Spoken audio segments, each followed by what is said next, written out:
So within this lesson,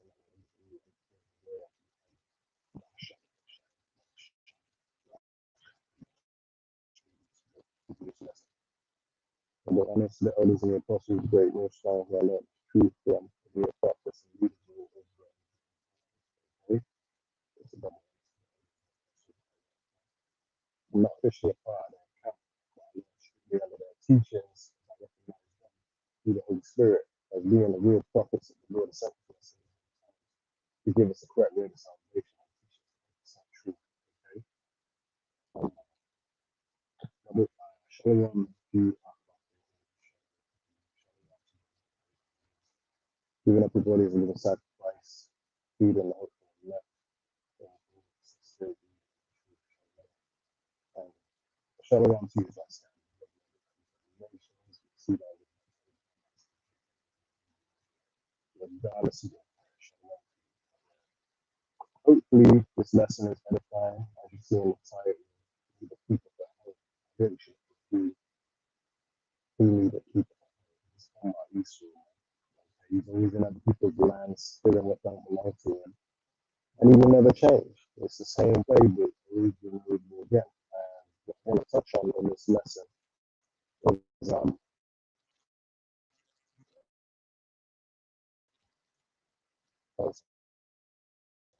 Shalom. Shalom.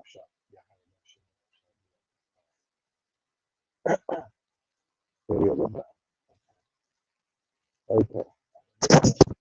So what?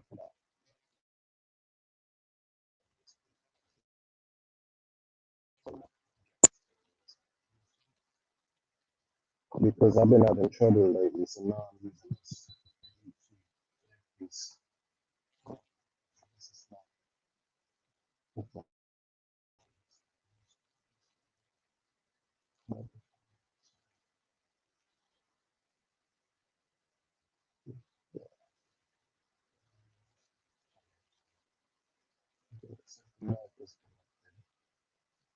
Yeah, my other mic works.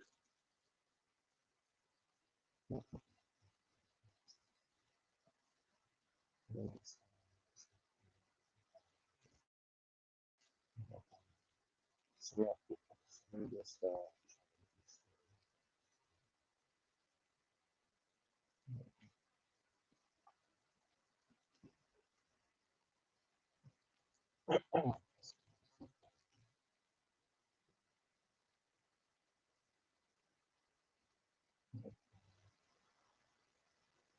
let's go.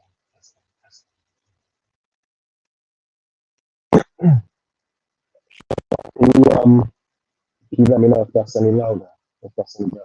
It should be, but you know, people just let me know before I go on with this lesson.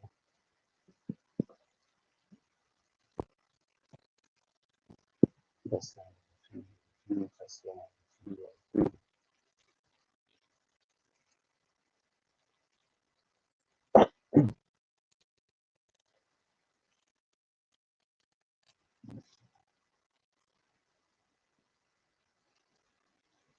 Let's go.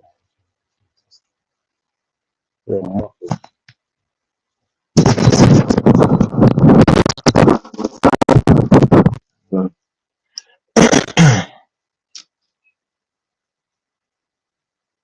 How about now? Is that any better?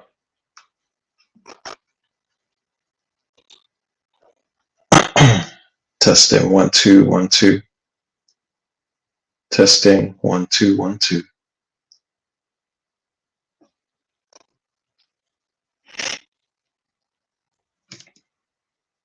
Testing 1 2 1 2. Yeah, you back out. That's better. All right.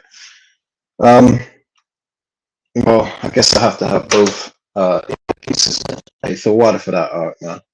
That's a blessing that you showed up to tell me that, because you know lately I've been messing my lessons up because of audio issues.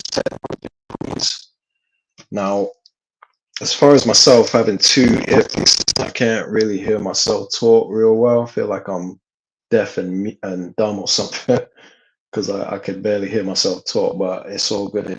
It is. It'll have to be what it is, man. hopefully I can hear the videos that I'm about to play, because I've got a few things I want to bring out in this lesson as far as the war that is escalating with Nigeria and Venezuela. And hence the reason of the title of the lesson. It says, he neither keepeth at home, man, because this man is out there trying to take everyone's resources, and he will never change. You know, time has proven that this man will never change. And now that he's fumbling his kingdom, his wicked grip on the earth, his wicked rulership is slipping between his fingers. Now he's in a state of desperation. So, you know, he's gonna be on a mad one, Revelation 12 and 12, basically, to try and hold on to his wicked rulership. But the Lord has set the bounds that he cannot pass, and there's nothing he can do about that. It's over for him, right? So what I'm gonna do first, right, just to warm up the lesson, a scripture that a lot of you should already know. Let me just add this to the stage. Let's bring this out, right? Got a few scriptures lined up. I want to start with Ecclesiastes chapter 3, starting at 1. It says, to everything there is a season, and a time to every purpose under heaven. It says a time to be born and a time to die, right? A time to plant and a time to pluck up that which is planted, right? Harvest. It says a time to kill and a time to heal, a time to break down and a time to build up, a time to weep and a time to laugh, a time to mourn and a time to dance, a time to cast away stones and a time to gather stones together, a time to embrace and a time to refrain from embracing, a time to get and a time to lose, a time to keep and a time to cast away, a time to rend and a time to sow, a time to keep silence and a time to speak. Now is the time to speak, you know, speak these prophecies, be occupied in prophecies, right? But this is the point right here in verse 8, because there's a time for everything under the sun. The scriptures gave you examples of different times, you know, for different reasons or whatever, different time periods. And in verse 8 it says a time to love and a time to hate. Right now, we're not in a time of loving everybody and everybody coming together and this and that, man. We're in a time of division, right? You got to separate from your enemies. We're in a time to hate, recognize who your enemies are, hate your enemies, love the good, you know? Even the Lord hates his enemies, okay? The Lord says that the ungodly and his ungodliness are both hateful unto the Lord. Roughly paraphrasing. I'm pretty sure I got that right, though. Right? I forget the exact scripture, so I can't really call it out. But now we're in a time to hate. And also it says a time of war and a time of peace. Does it look like right now is the time of peace? The point I'm making in this is that right now we are in the time of war, okay? It is right there in your face. It is plain to see, and it is also biblical prophecy. We're going to read it right here in the book of Matthew, chapter 24, starting at 4. It says, and Yahushai, who the world ignorantly calls Jesus, his name in Hebrew is Yahushai, which means he is the deliverer, right? It says, and Yahushai answered and said unto them, take heed that no man deceive you, because there's many deceptions and false prophets in these end times that will prophesy to rise, calling themselves Hebrew Israelites and leading people astray with false doctrines, okay, as well as Christianity and other religions and philosophies. It says, for many shall come in my name, meaning representing the Bible, right? Saying, I am the anointed, and shall deceive many. So they think that the Holy Spirit is dealing with them, and they think that they have the truth, right? Which Great Millstone has the 100% truth, and the affiliate camps, the ones that teach the likewise doctrine, okay? Because, you know, you ain't got to take my word for it. The Holy Spirit has revealed that to you or not, really. It's not my job to persuade you that we have the truth, okay? The elect are going to know, because they won't be deceived, right?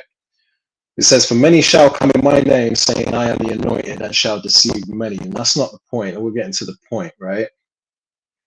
Right here in verse 6, Matthew 24 and 6. And ye shall hear of wars and rumors of wars. See that ye be not troubled, For all these things must come to pass, but the end is not yet. So right now we're in a time of wars and rumors of wars, and you're going to hear of wars. I've got articles, I've got clips. We're in a time of where basically um, the the deadly wound that was healed, the revived Roman Empire is stretched thin, just like as it was in the times before. Okay, and all that's part of what brought about the fall of the ancient Roman Empire. Now we're in a revived Roman Empire, the continuation of the Roman Empire, and the same thing is happening again because there is no new thing under the sun. That which have been is now, roughly paraphrasing the scriptures speak about, right? So we're in a time of war, okay? Don't be troubled, you of the hopeful elect, because we lean upon prophecy. We know how to measure the times. We know what time it is. We know what to expect. We know what's coming. And we know what we got to do for deliverance. And we're doing it to the best of our ability, okay? So Lord willing, the Lord keeps his promise, which he will. But Lord willing, we're of the elect, and we come into what the Lord promised, which is salvation and rulership. That's what it's all about, man.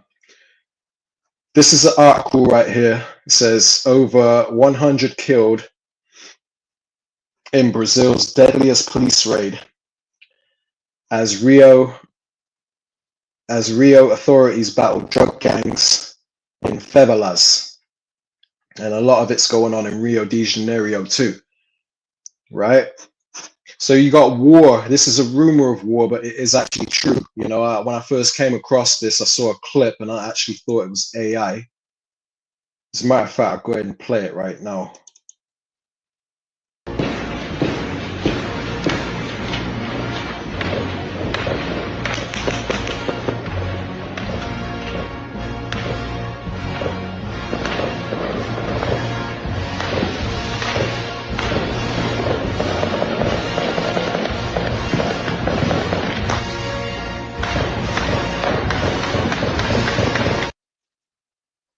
Yeah, like I said, I thought this could have been AI, but then I had to go look it up, which brought me to this article here, right? So we're going to read it. Let me just check the comment board, make sure, the audio is all good still. Yep. No one said anything, so I take it's good. Yeah, just let me know if the audio's crap at any moment, right? We've got a clip right here, which is a extended version, 1 minute and 39 seconds of the clip you just saw, and in better quality, which I'll play part of that in just a sec. But I want to read this. It says at least 132 people, including 4 law enforcement officers, were killed Tuesday during large-scale Brazilian police raid in Rio de Janeiro, according to media reports. It says the operation, which took place in the city's favelas, poor neighborhoods, long plagued by organized crime, was the deadliest in Rio's history. It says the BBC reported. It says authorities said the raid gangs that continue to control vast areas of the city with the objective of targeting the powerful Commando Vermelho, said that correct, or Red Command as he goes by, or as they go by, the Red Command organization, which controls vast areas of the city. So basically, this is a war, right?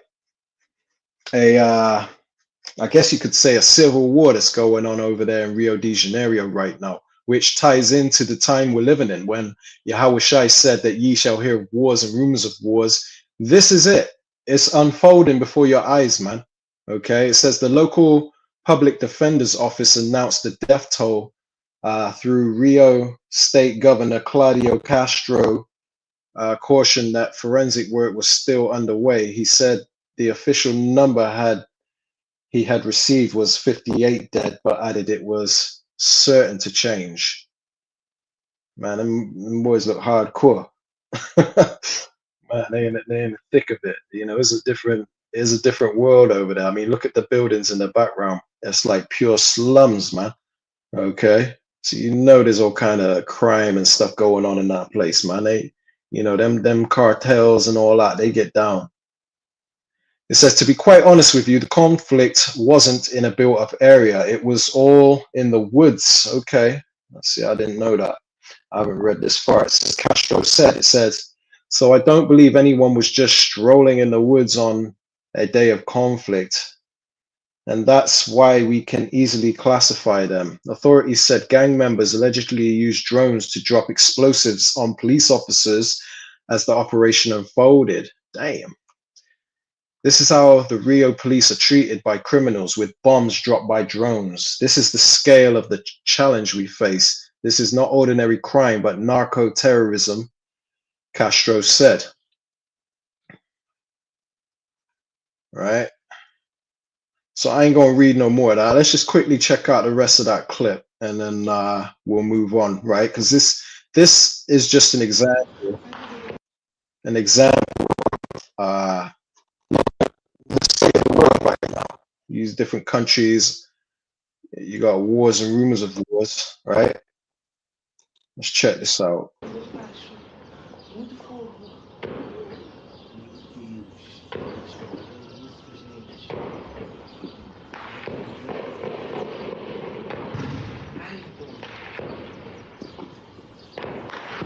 Hey, and I'll tell you something. Looking at this right now, it reminds me of the time of Jacob's trouble in America. You know what this is gonna look like, because you're gonna see clouds of plumes of smoke just popping up in different areas, because there's going to be all kind of buildings burnt down, civil unrest, going to be civil war, martial law troops. It's going to get really crazy. It's going to get ugly. It's going to look similar to this, probably worse, on US soil soon, man. All right, so brace yourself, because that is biblical prophecy, man.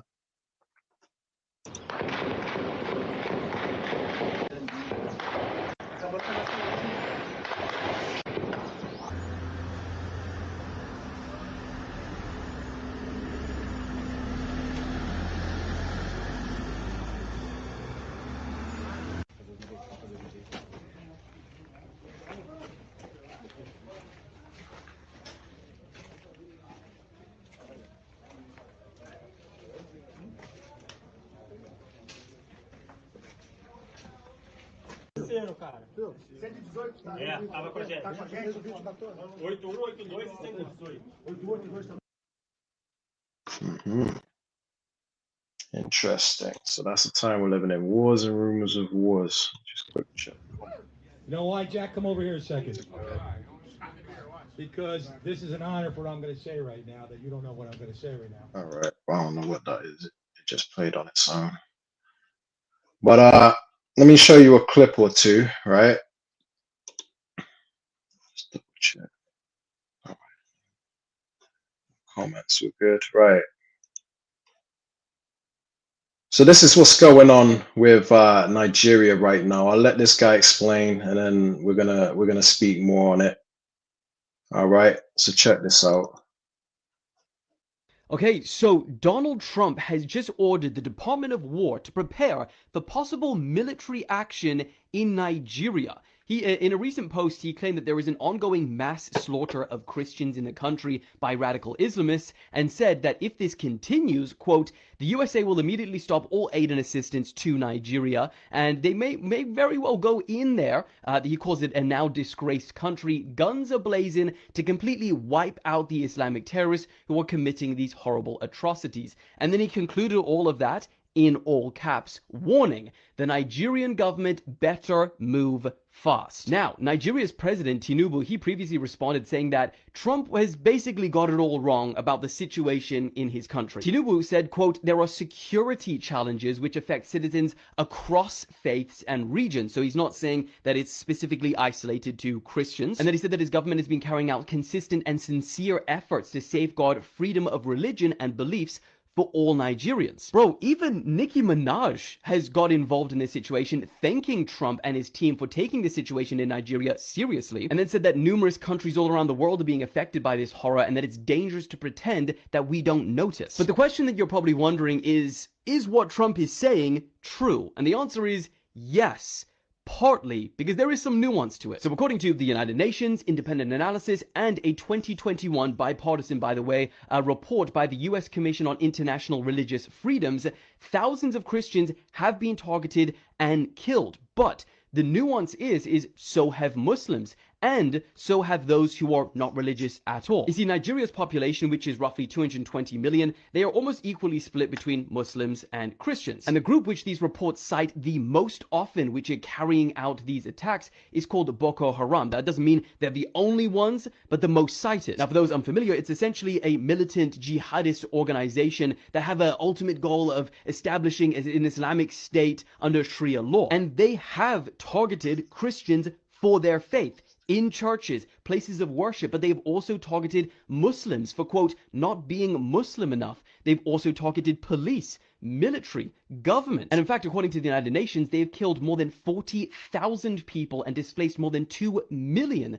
since 2009. And the big part that has kind of pissed the Nigerian president off, the country, Nigeria, is now being placed alongside North Korea, Russia, Saudi Arabia, Iran, Pakistan, and China as part of this list of particular concern due to violations against religious freedom. But the question that a lot of people are asking is, does this, what Donald Trump has done, actually change anything? And the answer is, we don't know. But today, a lot of people are at least speaking about it. So we'll see what happens next. I'll keep you guys updated. Right. So basically, there's some truth to what Donald Trump is saying, because you do have Christians.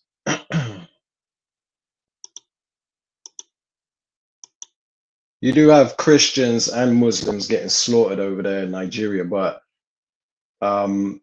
it's not all one-sided. You've got civilians that ain't even classed as Muslim or Christian that are getting caught up in the mix too, man. Okay, but they want to, obviously, America has an agenda, right? Which is to get in there and take their resources as per usual. So they're going to create a boogeyman to do that. Because if it was truly about Christians, then why ain't they going and helping other countries that are, Rwanda and places like that that are experiencing genocides, man? Why do they all of a sudden act like they care about Christians? It's just an excuse to get in there and do what they do best, which is to invade your land and take your stuff. Okay, because it's no coincidence that during 2024, I think it was, if I remember correctly, that Nigeria discovered 37 billion with a B barrels of oil. Oil reserves. So of course they're going to have interest in that land now. They're going to want to spread their democracy, right? As America does, because right now, basically, Nigeria is becoming financially independent because of this oil reserves that they've got. They were producing 650,000 barrels per day. Now it's doubled, and now they're doing over 1.4 million barrels per day of oil, and they're selling it, and they have their own oil refineries, which is, the biggest oil refinery in Africa. Okay, so of course, there's is gonna be the center of attention right now, and they're gonna say what they need to say through their propaganda machine to justify going in there and spreading peace. Okay, because they want to act like they're the world's police, when really America is the world's problem reaction solution, man. That's their number one war tactic. Let's go ahead and read this article right now. All right, because for those of you that don't know about this, this is what's going on, and it lines up with exactly with what the Lord said that Esau does. Okay, we're going to read that in just a second, but for right now, it says Aliko Dangotes, or Dangotes, if I've said that correctly. It says $20 billion refinery to process all Nigerian crude oil by year end. It says Africa's largest refinery eyes 100% local sourcing and boosts fuel sufficiency and cuts costly imports. And this is dated July 9th, 2025. Okay, and this is the guy that owns the refinery. He's apparently the richest man in Africa right now. Okay, no surprise. So it's no wonder why Esau wants to put his dirty claws in that country, man. So it says Dangote refinery to process 100% Nigerian crude by 2025, slashing fuel imports and boosting local oil market. This is the key points, okay? It says the refinery now sources 53% of crude oil locally and expects full domestic supply as foreign contracts expire. It says America's biggest refinery ramps up to 650,000 barrels per day, right? BPD, reinforcing Nigeria's role as regional fuel exporter. And keep in mind, this 650,000 barrels per day was dated back in July.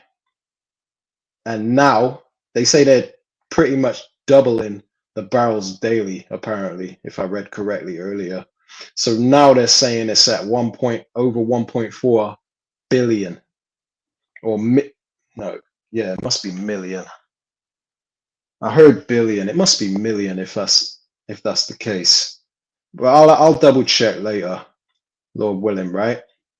It says that the Dangote petroleum refinery, Africa's largest refinery, owned by the continent's richest billionaire, Aliko Dangote, plans to source 100% of its crude oil from Nigerian producers by the end of 2025, right? And Esau can't let that happen, right? Because his kingdom is slipping through his fingers and he needs that money. He needs that little bit of money, okay?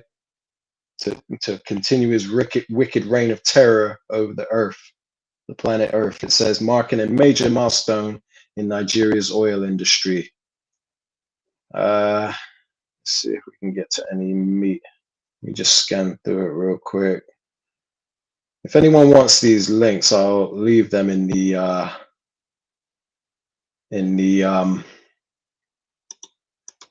live chat. I can't actually leave it in the description because it won't allow me to drop external links in the description.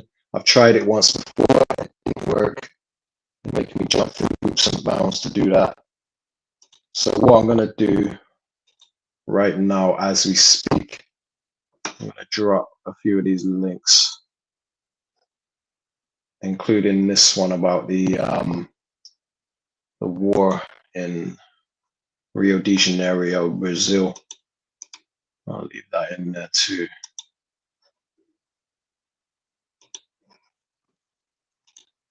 If you want to check that out, we'll do a lesson on it, you brothers, whatever. Oops. There we go. Right, let's continue.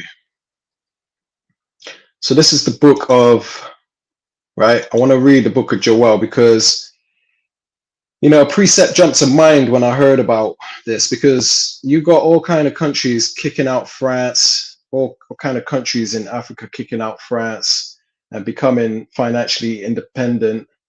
And you got Burkina Faso comes to mind, you know, Congo, you know, they've got a lot going on as far as the resources. I think they just discovered a mountain of oil. Now you've got, you know, wars and stuff going on in Congo. A couple months back, I did a lesson on that, but I haven't checked to see what the status is on that. It's kind of gone quiet in the media right now. But I want to bring out this precept because it shows you that the weak are saying they're strong, right?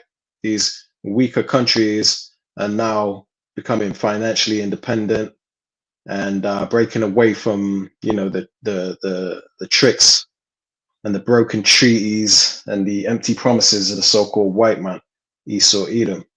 It says in Joel 3:9, proclaim ye this among the Gentiles, prepare war. And that's the time we're in right now, war. It says, wake up the mighty men, let all the men of war draw near, let them come up, right? Because the Lord is basically moving the chess pieces and getting war popping, on and popping, man. This is the time we're in. It says, beat your plowshares into swords. Your plowshare is something that you use for agriculture, right? So it's not the time of, agriculture right now. We're in the time of war. And swords means weapons. So the Lord is saying, beat your plowshares into swords, meaning turn your agriculture into weaponry and weapon making and weapons manufacturing. It says, and you're pruning hooks into spears, same thing. It says, let the weak say, I am strong. And that's where we're at right now, okay? Because through Nigeria and Venezuela too, you've even got, they just discovered an oil reserve in Guyana. I believe it is Guyana, yeah. So keep an eye in that region because I'm pretty sure they're going to need some democracy any day now, if you know what I mean. So Esau gets down, man.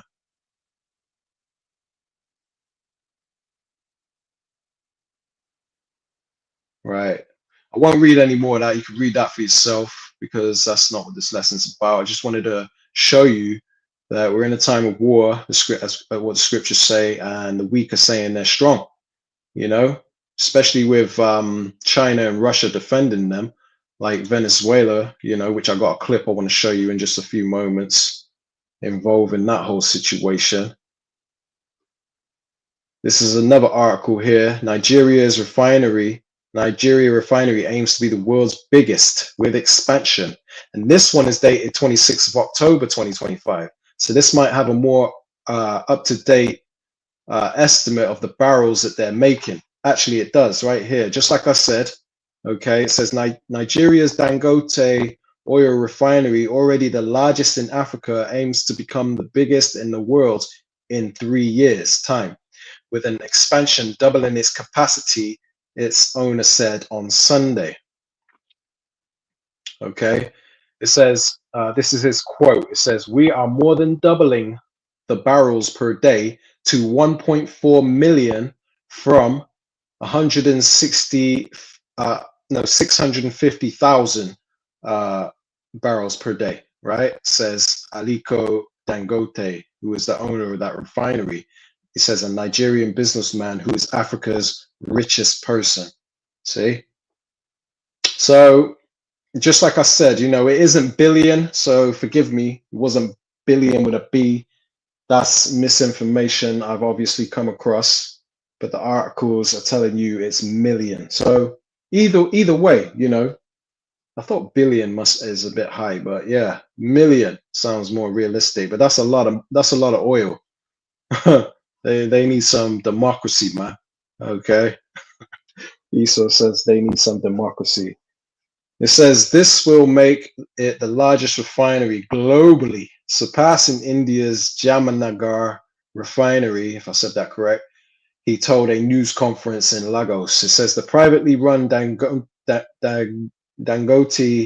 refinery, which started operations last year, is a game changer for Nigeria, which previously had to import almost all its petrol despite being a major oil producer. It says after years of neglect and mismanagement of public refineries, Dangote has sharpened up the corruption-marred players in Nigeria and driven down prices of petrol for consumers. That's the weak saying I am strong, man. Just like we read in the book of Joel, chapter 3 and verse 10, right?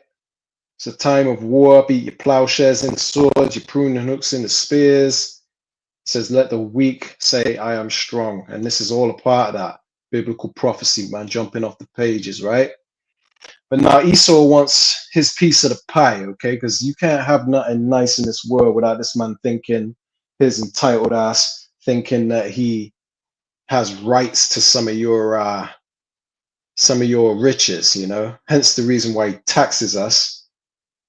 Tax is a slick way of saying I'm robbing you, right? Because whatever you get, he wants a portion of that. This man wants his cut. Okay. But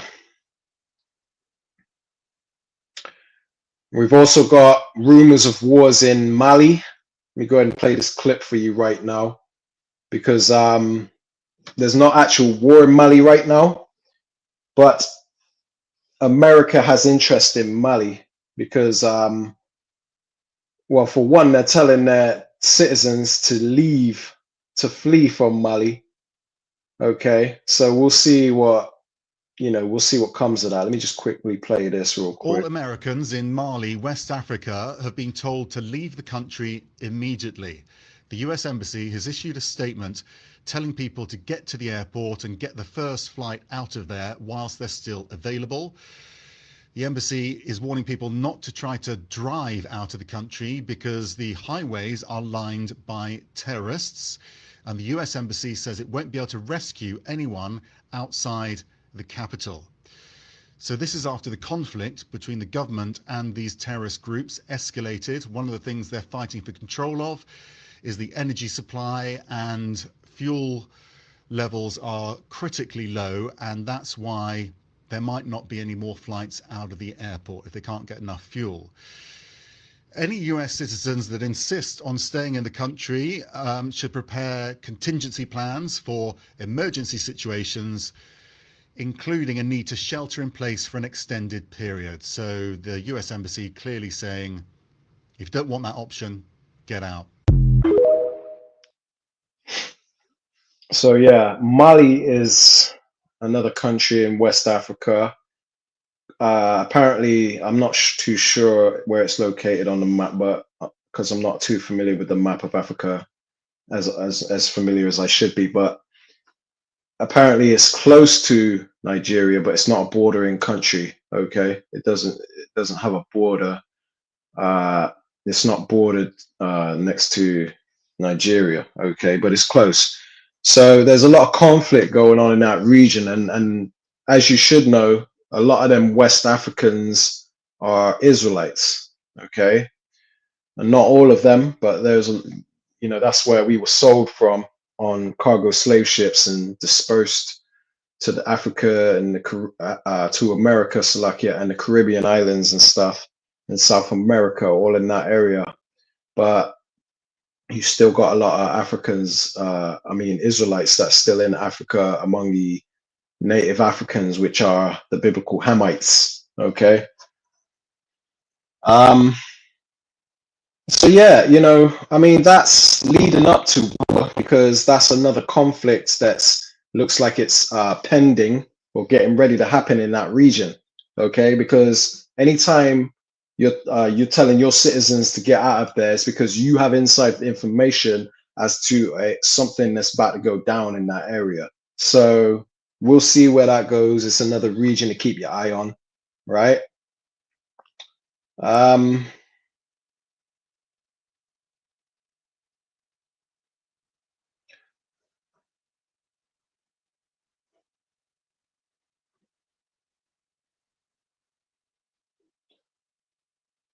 Check this out, right? I'll play this real quick, and then I'm gonna bring out a few precepts and speak on this. Isn't it suspicious that all the countries that America is currently trying to invade all have oils?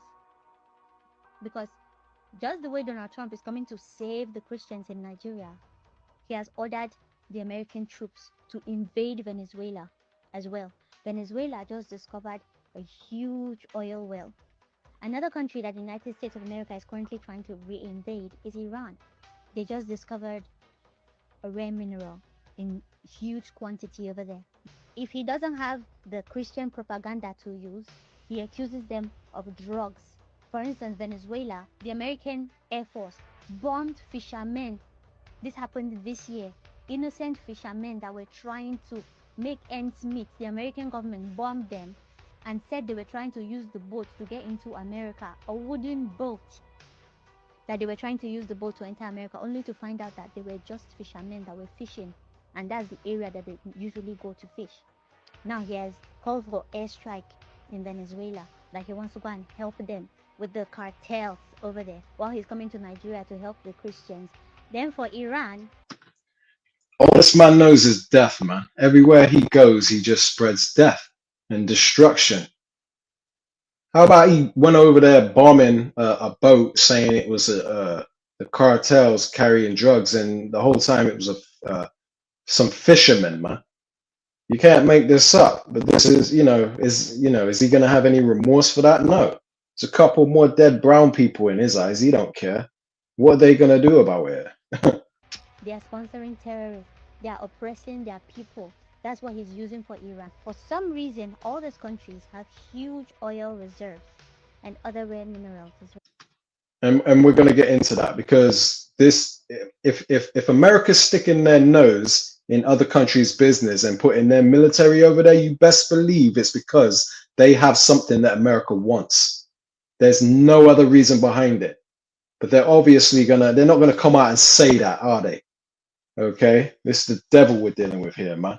And the whole world needs to peep game and understand what we're dealing with here, because it's a certain nation of people that are taking peace from the earth. It's not mankind. It's not Pookie and Ray Ray and Jaquita in the hood. It's that are, they want you to focus on that, because this whole this whole SNAP benefit situation going on. They're making fake AI videos of so-called black people acting ghetto and ignorant over the SNAP benefits.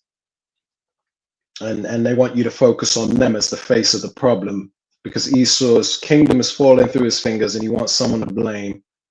So the blame is always going to go to us. Scriptures say that the accuser of the brethren is cast down, which accused them before our Lord day and night. That's Esau, man, through his propaganda machine. Okay?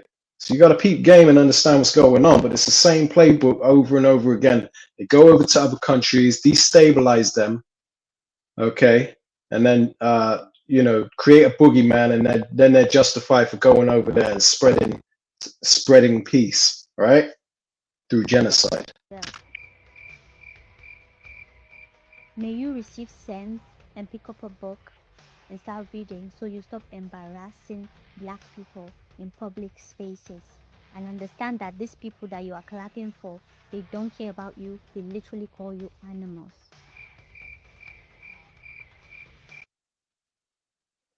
So yeah, right, let's bring out a precept or two concerning what I'm just speaking about, man. Check the comment board real quick. We're good to go. This is Habakkuk chapter 2, starting at 3. It says, "For the vision is yet for an appointed time, but at the end it shall speak and not lie. It says, though it tarry, wait for it, because it will surely come, it will not tarry." The vision is these prophecies, man. And at the end, these prophecies are speaking loud and clear. We're linking up biblical prophecy with what's going on in current time, current events. Okay? So now you can see that the vision is loud and clear. It's speaking loud and clear, man. Okay. Let's go to the next scripture, verse 4. It says, "Behold, his soul which is lifted up is not upright in him." That's talking about Esau, so-called white man. Okay. He's very proud, lifted up in pride, sticks his nose up to the world, thinking he's the best thing since sliced bread, so to speak, right? And he's not upright, okay? He's not a godly man. He's not a righteous man. He's not a noble, right? They have no nobility, okay? These people are savages, brute beasts, violent, murderers, thieves. His soul which is lifted up is not upright, but the just shall live by his faith. And that's us, as the hopeful elect.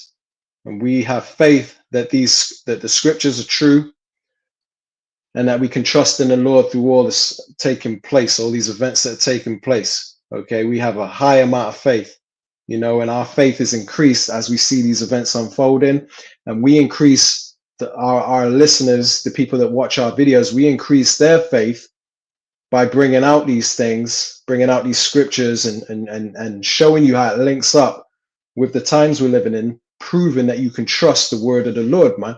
Okay, and that the Bible is true. It's just misinterpreted by Christianity. We're increasing your faith by showing you who you can trust, who has the 100% truth and who is guiding you to the correct way to salvation, man, so that you can have full confidence, you know, in these end times when we go through these certain trials and tribulations and tests, okay? Because you're going to need faith in these end times. It says, Habakkuk 2 and 5, and this is the point, says, yeah, also, because he transgresseth by wine, right, which is his philosophies and ideologies, his way of life, his you know, his influence on the world. It says, he is a proud man, neither keepeth at home, which hence is the title of this lesson. He neither keepeth at home, man, right? Because he's in everyone else's land where he don't belong, colonizing, gentrifying, stealing, and destabilizing, and then wants to tell you go back to your country we destroyed, right? Either directly or indirectly, okay? Neither keepeth at home, who enlargeth his desire as hell, okay? Hell meaning the grave. The grave can never be full, man. The earth decomposes bodies so that you can continually bury and bury and bury, and there's always going to be room in the earth for bodies, man. It's an insatiable, is a never-ending room for bodies in the earth, man. And that's just like his desire.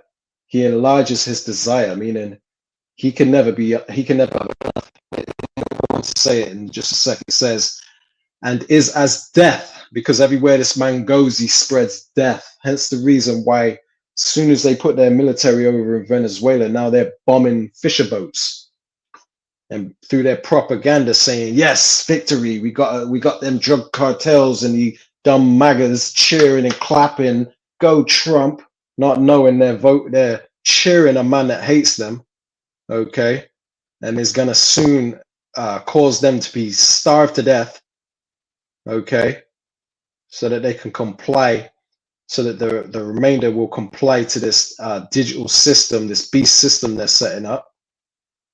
Okay, MAGAs are not very smart. It says, and is as death and cannot be satisfied, right? But gathereth unto him all nations and heapeth unto him all people. So this man cannot be satisfied. Let's continue. This is why he's in everyone's land stealing their resources. As soon as he just sniffs a bit of oil, this man's on it. It says, shall not all these take up a parable against him, and a taunting proverb against him, and say, woe unto him that increaseth that which is not his. Who do you think this is talking about, man?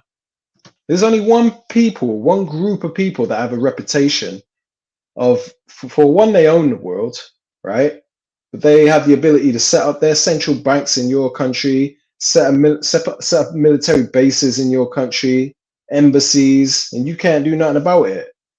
So that they can go over there and steal your stuff, all right? Destabilize your land so that they can stay in power to further so-called white supremacy and domination over the world, man. So this is what the people are saying. Let me read that from the top again, man, because this is deep. This is really deep right here. This is speaking about Esau, Edom, the so-called white man. It says, shall not all these, right? Because these other nations are fed up of Esau. Shall not all these take up a parable against him and a taunting proverb against him, right? Colonizer, thief. You know, there's many names for Esau in this world, many nicknames or taunting proverbs because of this man's reputation. He doesn't have a good rep in this world, man. It says, and say, woe unto him that increaseth that which is not his. How long? And to him that ladeth himself with thick clay. Thick clay is heavy debt, which ultimately goes into his riches, because America, you know, which is the hub or the beehive of Esau, Edom, they're in trillions of debt, man. They're like, what, $37 trillion in debt or something like that? So that's that's an almost infinite amount of number, man. That's an infinite number almost. Okay, these people are in heavy debt. That's what thick clay is talking about. Now, ultimately, it's talking about financial, but this man has a debt as far as his sins goes all the way back to the serpent in the garden, man, because that's that same that same spirit in the earth, the serpent in the garden, if you can receive it. And Esau hasn't, even back to Cain, Esau hasn't paid for his debts that he's racked up, his sins that he's racked up since the beginning, man. Like I said, ultimately talking about finances, but you can equate this to the debt that he has to pay, which he ain't gonna want to pay that, okay? Because it's not good what's coming to the nation of Edom. 1,000 years of hardcore bondage and torture, then extinction. Okay, that's a debt that he's not able to pay. He's gonna have to pay that in blood, man. It says, shall they not rise up suddenly that shall bite thee, and awake that shall vex thee, and thou shalt be for booties unto them? Booties is spoil. Okay, so these people are going to get spoiled just like they've spoiled the whole world. That's part of their judgment, part of their payback that they have to receive. Okay, it says, because thou hast spoiled many nations, all the remnant of the people shall spoil thee. Why does it say the remnant of the people? Because there's coming certain events, right, which are going to be orchestrated by this man, the wicked, that are going to lead this world to be vastly depopulated. Okay, you're going to have Jacob's trouble, you're going to have nukes dropping, and by the time all is said and done, people are going to know that this man was the problem, and this man is getting ready to be spoiled. Okay, you know, trust me, you heathen are going into slavery, and there's going to be bloodshed upon Edom in the near future. Okay, it says, because of men's blood and for the violence of the land, of the city, and of all that dwell therein. So this is why it's getting ready. This is getting ready to happen to him. Okay, it says, woe to him, Habakkuk 2:9, woe to him that coveteth an evil covetousness to his house, that he may set his nest on high, that he may be delivered from the power of evil. See, because they're trying to prolong their rulership. They're trying to hold on to their blessing, which was to have the fatness of the earth. You know, the earth is given into the hands of the wicked, pursuant to Job 9:24, and they're trying to hold on to that. They're trying to be delivered from the power of evil. Okay, by coveting, right? By stealing other people's stuff. Okay, so that's why it says woe, which means destruction, to him that coveteth an evil covetousness to his house, that he may set his nest on high, and that he may be delivered from the power of evil, man. So woe means death and destruction. That's what's coming to you for what you've done, right? And this, you've put a stain on your legacy that cannot be removed, Esau. Okay, Habakkuk 2:10, thou hast consulted shame to thy house by cutting off many people, and hast sinned against thy soul. That's a stain on your legacy, man. That's something that you're never going to be able to wipe off. It don't matter how much you try to rewrite history, you Edomites. It don't matter how much the Esau, the so-called white man, tries to hide history, brainwash people, you know. It don't matter, okay? It's of the Lord that your shame is always going to stick with you like a stink, okay? You're out here smelling like Antiochus Epiphanes, you know, in his latter days. That's a hell of a stink. Habakkuk 2:11, for the stone shall cry out of the wall, the beam out of the timber shall answer it. It says, woe to him that buildeth a town with blood and establisheth a city by iniquity. And that's what they've done. You know, they've gone around stealing people's land and creating a white metropolis,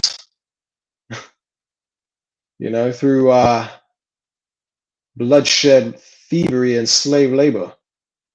Okay, but that's all coming to an end. Karma, so-called, is about to meet this man. Okay, because he is the problem. This is Job 15:21. It says, a dreadful sound is in his ears, In prosperity, the destroyer shall come upon him. Okay. So that dreadful sound in Esau's ears, because it's talking about Esau, is these prophets, is this, you know, these lessons that we bring out, man. Okay, because we're in these end times proclaiming the downfall of America and the downfall of Esau, Edom, the downfall of so-called white supremacy. They're not going to make America great again. They're not going to build back better. None of that. It's over for them. And and they watch our videos because this, you know, this word has gone into the gates of the nobles, right? Scriptures speak about, roughly paraphrasing, and they behold us. And we're dreadful, we're grievous unto them to behold. So this dreadful sound has gone into the ears of these devils, right? And it says, in prosperity, the destroyer shall come upon him. So Esau at the peak of his kingdom, right, which we're at now, this is it for him. It's all downhill from now on, right? I wouldn't say from now on, it's been downhill, but you're going to see him continuing to go down, down, down as he tries in desperation to, you know, set his nest on high to deliver himself from the power of evil, basically, through, you know, deception and taking other people's stuff and creating boogeymans, right? So the destroyer, when it says the destroyer shall come upon him, that's talking about the nukes. Okay, some people, you know, have equated it to being Yahweh Shai, but it's I mean, you could say it's partly Yahweh Shai spiritually, because you know he's also going to take part in the destruction of Esau Edom in a fathership, right? But the destroyer that's going to come upon him is ultimately the nuclear missiles. And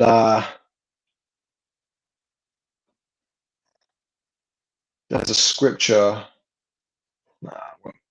We'll just leave that there, because otherwise I'm going to go off course. But that's ultimately talking about the nukes, okay? So Esau's fate is to be obliterated. America's going to be obliterated by nuclear missiles in the peak of World War III, right? Job 15:22, he believeth not that he shall return out of darkness, and he is waited for of the sword, right? Which is them nukes, okay? So he knows, that's why they got them bunkers ready, man, because they know them nukes are coming upon them. For all that they've done in the earth, they're going to have to be paid back for that, okay? So they're not going to return out of darkness, because darkness is upon them now. Them glory days where they were shining is over. Now is time of their destruction, because they are the son of perdition. Okay. Now ultimately it's talking about Judas Iscariot, but you know, we also know that, you know, it's spiritually talking about Esau, Edom, okay, being the son of perdition, because they're the people that were created to be destroyed. Perdition means destruction, okay?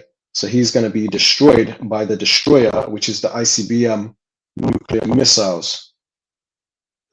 Job 15:23, it says, he wandereth abroad for bread, saying, where is it? He knoweth that the day of darkness is ready at his hand. See, that's the day of darkness that's coming. The day of doom, the day of their demise, man. Okay, because they're not going to get away with all that they keep doing, and they will never be rehabilitated. They will never change. Okay, a leopard cannot change his spots, and he that is accustomed to do evil is always going to do evil, man. Scriptures speak about that too, right? But he wandereth abroad for bread, saying, where is it? Because he's having a hard time, you know, gathering resources from other countries like he used to, man. So he's going abroad to other people's countries trying to take their resources, and it ain't quite going as planned, you know? So we'll see what comes of this whole situation in Nigeria, Venezuela, Congo. You know, he's stretching his army thin because he's getting greedy to stay in power, because ultimately they know that it's pretty much over for them.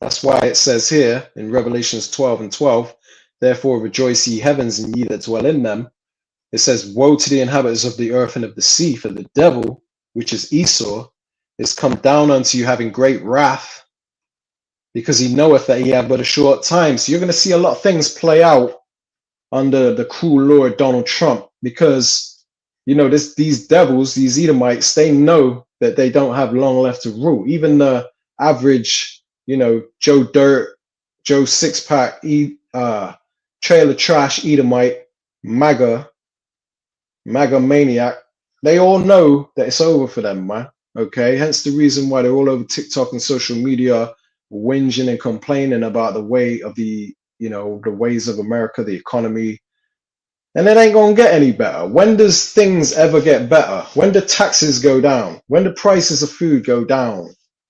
When do your bills ever go down? It's always gets worse and worse and worse. You get squeezed tighter and tighter by the serpent. It'll let up a bit and then it'll squeeze even tighter. Okay, because that's how a serpent operates. And these people are the children of the serpent, man. These people are the serpent in the garden, man. Okay. So that's what's going on spiritually. These people are squeezing you tighter, just like a serpent, man. And that's why it says the devil has come down unto you having great wrath, right? Through all these policies and draconian measures, draconian laws and stuff, because he knoweth that he had but a short time. Hence the reason why even in the White House, he's building a damn bunker underneath that ballroom, because they don't want no footage, can't see what we're doing, right? Don't want the devil's going to operate in secrecy, not transparency. He's not going to be open and honest with you. He's going to do things in secret because he don't know. Hence, he don't want you knowing what's going on. Hence the reason why they have Bilderberg meetings once a year, man. You know, they be meeting up at Bohemian Grove and all that, man, having these weird rituals and stuff, man, because they operate in secrecy. Now they got this ballroom they're building, which I think the measurements come out to like 999,000 square foot or something like that. Right? I forget the exact, maybe I'll do a lesson on it soon or bring it out in a lesson because I've got a few clips that break it down, but it's no coincidence that you flip 999 upside down, it ends up being 666. And then apparently the shape of it is shaped like the Solomon's Temple. And, you know, he's talking about building an arch and all that, which goes back to, anyway, you know, I don't want to butcher it, but you know, Lord willing, I'll bring out in a future lesson, because there's a lot of weird ritualistic stuff going on behind that ballroom, and he's definitely building a bunker underneath that thing, man. As if they're not going to have a bunker during, or have put a bunker under there during a very perfect opportunity to do so, you know. Anyway, I want to show you this article here, and I'll put this also in the chat, in the live chat. Okay, I'm not going to put this in the description because it won't allow me to put external links in the description, but this is dated back in February 15th, 2025, so the beginning of this year. It says US Congressman alleges that USAID, which I believe that stands for United States Official, I forget. If I come across it, I'll let you know. But regardless, USAID funds Boko Haram with 697 million annually. And apparently it's going toward their schools or whatever. The schools of Nigeria, but really it's going to apparently there's no record of any schools being built. So basically it's a way of them funneling money into this terrorist organization, just like they created ISIS, you know. And now this man has basically made his tongue fall upon himself and spilling the beans that, you know, the US is funding Boko Haram. So Boko Haram is basically a creation of the United States to destabilize the region so that they can, take control of that region and put in puppet leaders and stuff like that to basically, in a nutshell, in the end, basically steal their oil refineries that they've just got.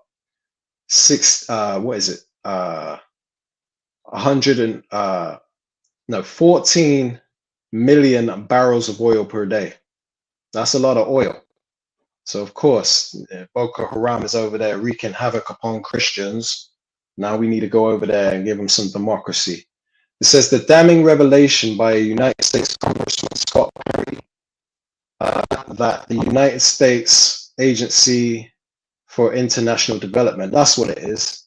The United States Agency for International Development, USAID, that's what I meant to say earlier. I knew that, but I forgot. It says funded terrorist organizations, including Boko Haram, to the tune of 697 million annually, that's yearly, has elicit concerns by some security experts and diplomats in Nigeria. Perry, a Republican representing Pennsylvania, made this assertion during a hearing of the subcommittee on delivering on government efficiency. It says, citing alleged misappropriations of the taxpayer funds. According to Perry's USAID's reported funding of 136 million for building 120 schools in Pakistan, okay, so it wasn't Nigeria, it was Pakistan, has yielded zero evidence of the school's construction. Ooh. So basically it's a way of them funneling money, acting like they're doing it for good, right? They want to help them, You gotta understand, America don't do things like that if there's nothing in it for them. They ain't funding Pakistan 136 million for schools if there's nothing in it for them. Okay, now it's all a front, obviously, because this man then made his tongue fall upon himself, and it was for 120 schools, but there's zero evidence of the school's construction.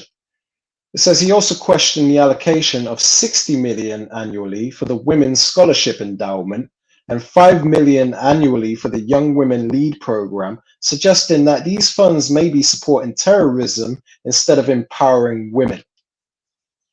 And even if they were empowering women, it's all a part of their wine, because that's what they do. They go to other countries and their tongue walketh through the earth, man. They go out there and push their policies and their ways of life, their Western way of life upon the rest of the world, and which ultimately in the end destroys countries and stuff. Because if it doesn't line up with what, the right way that the Lord set things up, then it's bound to end in failure. It says the allegations spark concern about the misuse of taxpayer funds and the potential support of terrorist activities. US President Donald Trump has suspended USAID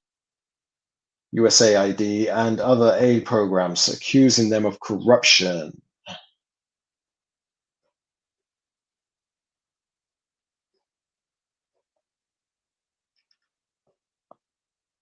All right, I ain't gonna read no more of that. You can read it for yourself. Like I said, I'm gonna put this link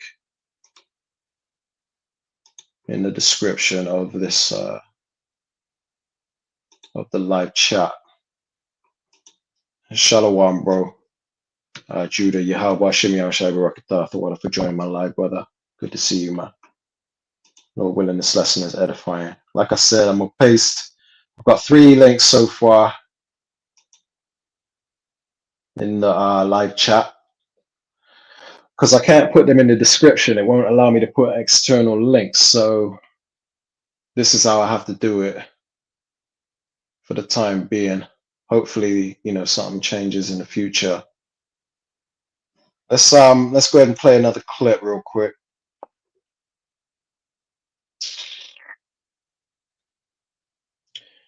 Yeah, check this one out, because basically China and I don't know if it's Saudi Arabia, it's the Arab region, but they're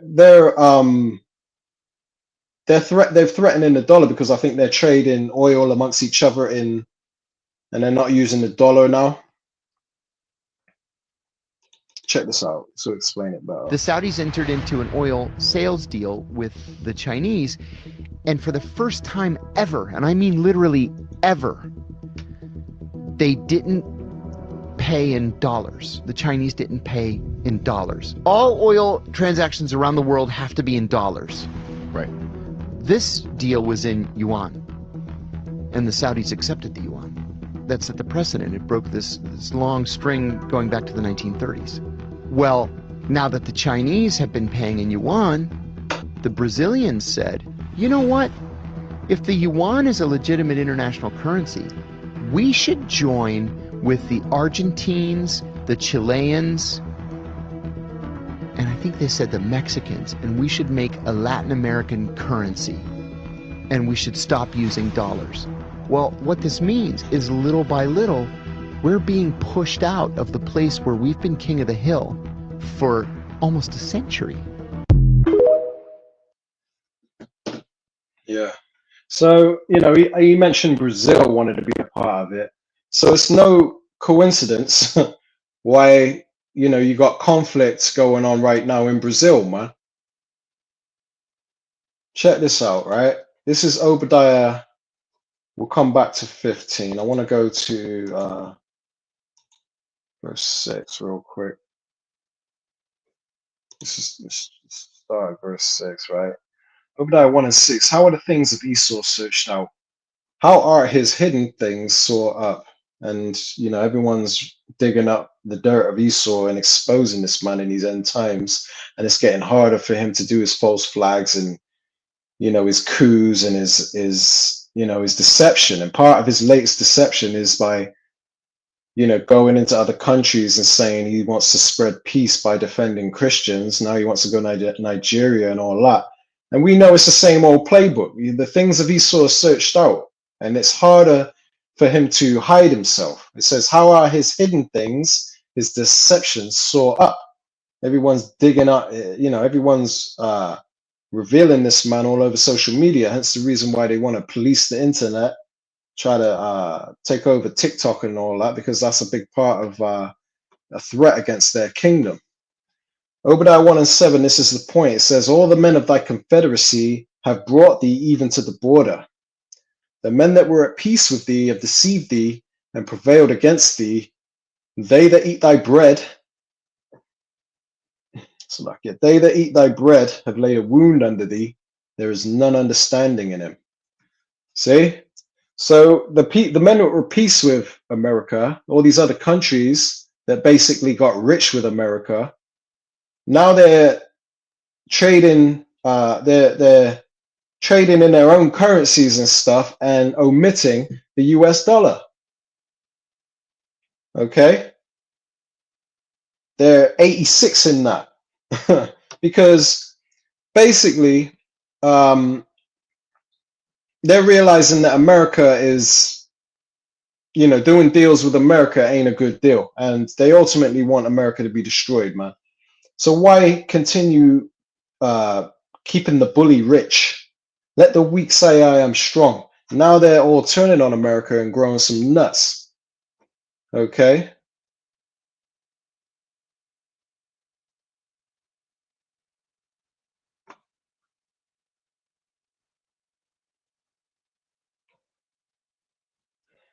So anyway, that's it on that. Let me jump back to verse 15, because what you just saw in that video I just showed you was you know, Obadiah 1 and 7 taking place, prophecy, man, if you can receive it. It's Obadiah 1 and 15. It says, for the day of the Lord Yahweh is near upon all the heathen.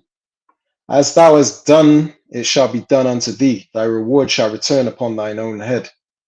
So, you know, you've spoiled many countries, and, you know, the remnant of people are going to spoil you, the scriptures say. Not only that, but you had the Israelites in slavery. Now you're getting ready to go into slavery. All the things that you did to the earth, especially the so-called white man, is going to come back on their own head, man. Okay? So they're not going to get away with this forever, the things that they're doing, right? Let's read on. This is Psalms chapter 140, starting at 1. It says, deliver me, O Yahweh, from the evil man, which is Esau, Edom, the so-called white man. Okay, he's the evil man in the Bible. It says, preserve me from the violent man. The violent man is Esau, Edom, otherwise known as the evil man, otherwise known as the ungodly, the violent, the devil. Psalms 140 and 2, which imagine mischiefs in their heart, right? So for them to plan to go over there and try and help Christians over in Nigeria, that's a part of their mischief. To try to act like they're going over to bomb and destroy drug cartels because they want to save Americans from getting wiped out by the drug trafficking that's going on, the drugs that come over the border.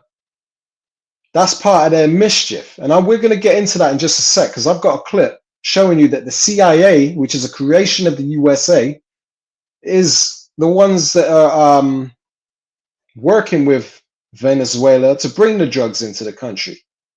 So it's never been about protecting American people. It's always been about their own interests. And the Bible exposes all of it, man. Which imagine mischiefs in their heart, their mind. It says, continually are they gathered together for war. America's only not known war about 4 years or so in its whole existence. I forget the exact number, but it's a very, very low number. The whole time America's been in existence, from the time that Columbus, is what I'm saying, Cristobal Colon, or whatever his real name is, he came to the shores of America, said he discovered it when really he stole it, right? Ever since then, they've been at war like 98% of the time that America was so-called founded and discovered, man. Okay. So continually are they gathered together for war. This is talking about Esau, Edom, the violent man. Okay. If you can receive it, because if you're stuck in Christianity, you're going to be offended and you're going to think we're a hate group spreading division and racist ideology. Get the hell out of here, man. This ain't for you. It says they have sharpened their tongues like a serpent. Adder's poison is under their lips, Selah. Keep me, O Yahweh, from the hands of the wicked. Preserve me from the violent man who have purposed to overthrow my goings. Yeah, I'm going to leave that there. The point is, that they are continually gathered together for war. That's all they know. Psalm 64, starting at 5, they encourage themselves in an evil matter, right? That's them coming together and making these plans to destabilize countries and paint certain people out that they funded and organized, these Boko Harams, ISIS, whoever. They got their hand in it. They come together and encourage themselves in an evil matter, to plan to steal the resources that these other countries have, because they need that bread, because they know they don't have long left to rule, man. Okay. So they encourage themselves in an evil matter. They commune of laying snares, traps, privately. They say, who shall see them? But we see you, the hopeful elect. That's why we bring it out. And this is a dreadful sound in his ears, because he knows that this is the truth. And he's banking on and hoping that you remain in a Christian mind state so that you don't wake up to the truth either. Okay? Because Christianity was set up as part of his snares, his traps against you. Okay? It's a stronghold on the minds of our people, blocking them from the actual truth. In the place where they think they're getting the truth, they're being blocked from the truth, man. Psalm 64 and 6 says, they search out iniquities, they accomplish a diligent search, both the inward thought of every one of them, and the heart is deep, the mind is deep, meaning they go deep, they think deep. Who would ever thought that, them going over to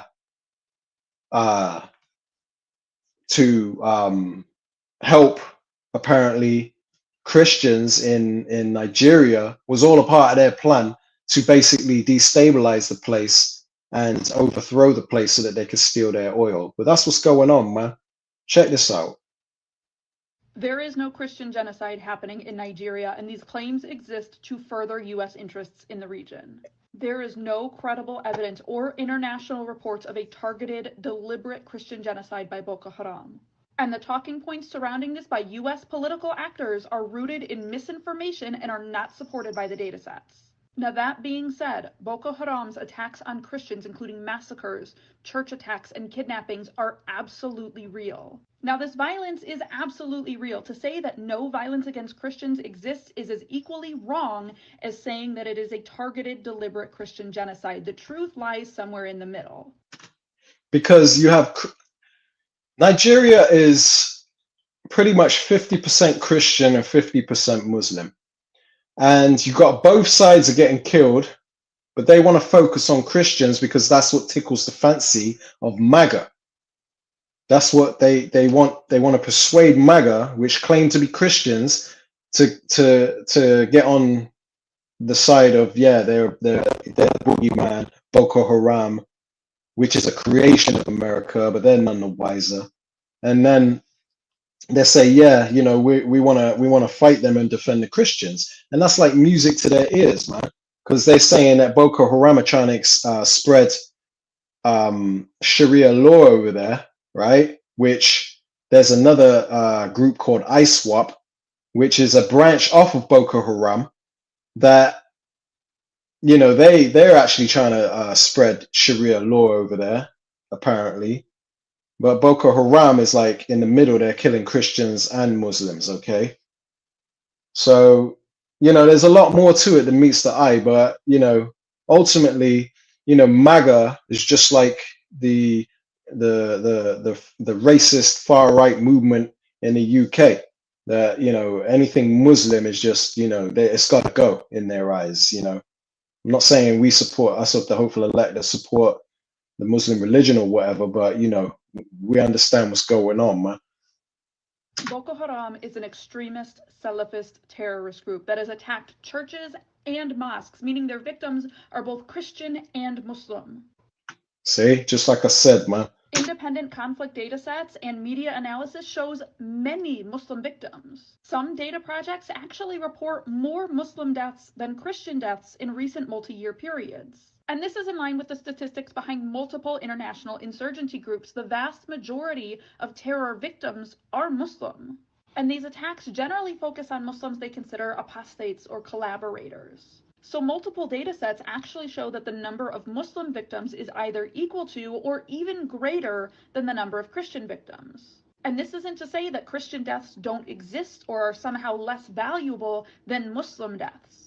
The question is just in the scale of it. The claims of a targeted Christian genocide just aren't supported by the data sets. The reason these claims are amplified to such a degree, though, especially in US political circles, is the way that this feeds into the broader geopolitical matrix.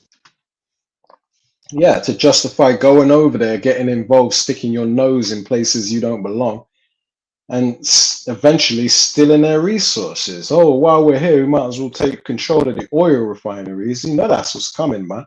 The US is specifically advancing this rhetoric as a pretext to protecting its interests in the region. And I'll give you one guess as to what that interest is. Spoiler alert, it's oil. Nigeria is actively reshaping its oil sector, emphasizing domestic refining and reducing their reliance on imports. Nigeria is moving towards greater energy sovereignty, moving their crude oil specifically to domestic refineries rather than exports. This is something that would drastically shift the global oil supply and value chain. Yeah, let the weak say I am strong. Also, Obadiah 1:6, where it said, the men of thy confederacy have brought thee even to the border, and that they that have eat thy bread have laid a wound under thee. This is that wound, you know, hitting them where it hurts, hitting them in their pockets, destabilizing and devaluing the US dollar, US currency, man.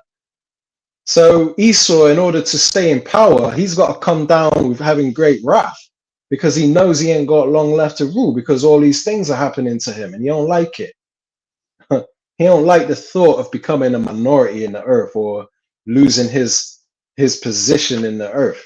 He'll rather blow up the whole world with his nukes than be, at the bottom of the food chain, basically, man. Okay, but ultimately, the Lord is gonna take this man out because he's the cancer of the earth, right? That domestic prioritization could be seen as a threat to U.S. oil interests. And the U.S. is no stranger to propping up insurgency groups when their oil interests are threatened. There are credible reports that the U.S. was previously involved in funding Boko Haram. Just like I said, just like that article we read, man. The link is in the live chat, okay, to this video. I put the link in the live chat. It's the third link I left. Tells you that Congressman Pete, whatever the hell that Edomite's name, he made his tongue fall upon himself and basically spilled the beans, saying that they were funding 697 million to fund Boko Haram, pretending that they're building schools in Pakistan, 120 schools and all that, man. So not only are they responsible for pushing the narrative of a Christian genocide, they are also responsible for funding the people who are allegedly enacting it. All of this as a means to undercut Nigeria's oil sovereignty and impose our own interests on the state, the exact way that we had done in the entire Middle East. Exactly. It's the same playbook with Esau, man. Continually are they gathered together for war, the scriptures say. Okay, the scriptures do not lie. Bring this out. Brother Judah, Shalom. Habakkuk chapter 1 and 5. Yeah, also, because he transgresseth by wine, he is a proud man, neither keepeth at home. What's that? Habakkuk 2 and 5, yeah? Yeah, I brought that out earlier, but it's all good. He said Habakkuk 2 and 5, right? Instead of 1 and 5. So Habakkuk 2 and 5, yeah, also because he is transgresseth by wine, he is a proud man, neither keepeth at home, who enlargeth his desire is hell, and is as death. This man brings nothing but death. When he comes to your country, you best believe death is going to follow. He's not in your country for anything nice. He's not coming to bring peace. Okay, he's that red horse that came to take peace from the earth. Okay, and is as death, and cannot be satisfied, but gather unto him all nations, and heapeth unto him all people. Okay, I guess you couldn't fit the rest on there, but it's all good, bro. You're learning, and you're trying to add to the lesson, which is better than doing nothing. That's good. The water for that. So this is the Habakkuk 2. Let's go back to it. Habakkuk 2 and 5 for those that didn't catch it earlier. It says, yeah, also because he transgresseth by wine, he is a proud man, neither keepeth at home in everybody's land where he don't belong, sticking his nose in other people's business, trying to be the world police, who enlargeth his desire is hell, and is as death, and cannot be satisfied, but gathereth unto him all nations, and heapeth unto him all people. Good for bringing that out. Right. Let's play another quick clip. Well, Trump, you damn sure did it now. China is moving in their ships around the coast of Venezuela to help protect them. They're going to box your ships in. You fucked up, you dumb son of a bitch. Let me know what you guys think. You can look this up. It's absolutely public everywhere. China is moving their ships in around the coast of Venezuela to show their support for Latin America. It's about to start, guys.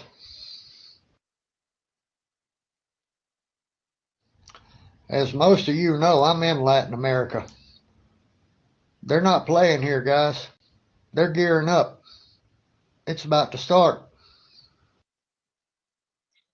Wars and rumors of wars. Now, it's not quite what it seems, because the ships that China is sending to Venezuela is medical ships, apparently. But you know China's got a trick up their sleeve, okay? They're probably smuggling over weapons or whatever to try and help defend Venezuela. It says here in this article, which I'll also leave this in the not description, in the live chat. This is dated back in September 8th of this year. And it says China sends Navy ships to America's doorstep.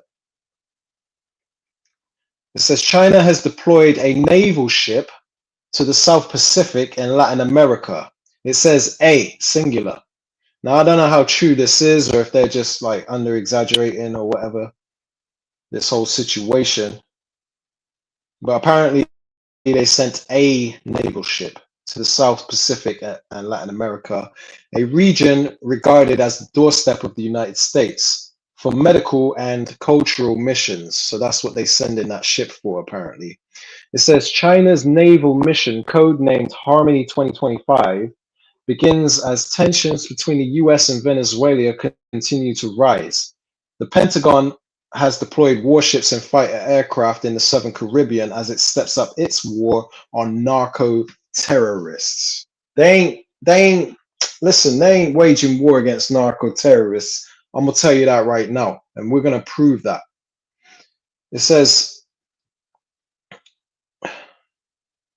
just so happens Venezuela has discovered oil too, right? As well as other rare minerals, gold. They've got gold. Of course, America wants to fight narco terrorists. Yeah, okay. Just give me a break, man. Okay.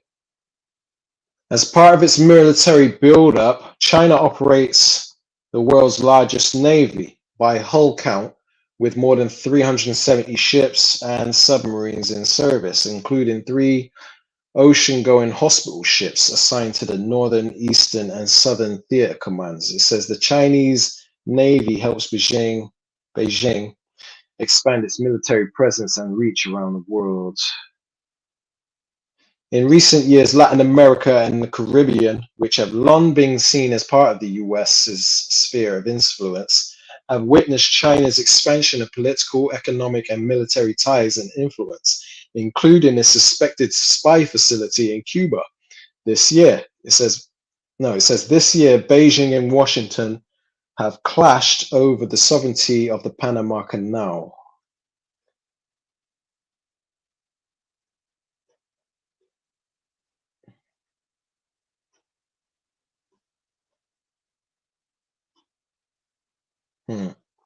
So apparently it's just a medical ship or whatever, but who knows, man. All I know is it's heating up in that region because this is a time of war, right? But I want to show you a clip. Let's just lay that to rest, all that talk about fighting narco-terrorism, man. Okay, because if they really cared about fighting against drugs coming into their country, which is a big business for America, and also it helps to depopulate the country. Okay, depopulation, because they want to depopulate. Then they wouldn't be doing this. Check this out. A ton of cocaine, pure cocaine worth hundreds of millions, is smuggled into the United States. Sound familiar? Not the way this ton of cocaine got here. According to what the former head of the Drug Enforcement Administration told Mike Wallace, this drug shipment got here courtesy of what he calls drug trafficking by the CIA in partnership with the Venezuelan National Guard. Let me understand what you're saying. A ton of cocaine was smuggled into the United States of America by the Venezuelan National Guard? Well, in cooperation with the CIA? That's exactly what appears to have happened. Until last month, Judge Robert Bonner was the head of the Drug Enforcement Administration, the DEA. And Judge Bonner explained to us that only the head of the DEA is authorized to approve the transportation of any illegal narcotics like cocaine into this country, even if the CIA is bringing it in. Let me put it this way, Mike. If this has not been approved by DEA or an appropriate law enforcement authority in the United States, then it's illegal. It's called drug trafficking. It's called drug smuggling. So what you're saying, in effect, is the CIA broke the law. Simple as that. I don't think there's any other way you can rationalize around it. Back in the 1980s, the CIA was mandated by then-President Reagan to develop intelligence on the Colombian drug cartels. And so the CIA, with Venezuela's Guardia Nacional, or National Guard, set up an undercover operation, a drug smuggling operation in Venezuela that could handle the transshipment of the Colombian cartel's cocaine on its way to market. Annabelle Grimm was a DEA agent with 18 years' experience when she was made agent in charge in Caracas. And she says that the CIA station chief, James Campbell, and this man, Mark McFarland, the CIA officer in charge at the center, told her that to keep the undercover smuggling operation credible, they had to keep the cartel happy. And the way to do that was simple. Deliver their dope, untouched by U.S. law enforcement, to the cartel's distributors, their dope dealers in the United States. The CIA and the Guardia Nacional wanted to let cocaine go on into the traffic without doing anything. They wanted to let it come up to the United States, no surveillance, no nothing. In other words, you weren't going to stop them in Miami or Houston or wherever.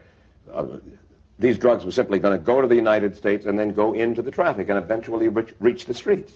That's what they wanted to do, yes. I look at that 1,000 kilos, at least that 1,000 kilos. I look at the fact, I mean, Mike, you're a taxpayer, and that was U.S. taxpayer money that built that center, that funded it, that maintained it. And I really take great exception to the fact that that 1,000 kilos came in funded by U.S. taxpayer money, and it hit the streets of the United States. I find that particularly appalling when you look at all the damaged lives that 1,000 kilos represents. Yeah, but Esau don't give a damn about that. Okay? He that is evil to himself, to whom will he do good? You know? The scriptures say. This man's evil to his own people. So he damn sure ain't gonna be good to anyone else. Okay. But this is the book of Psalms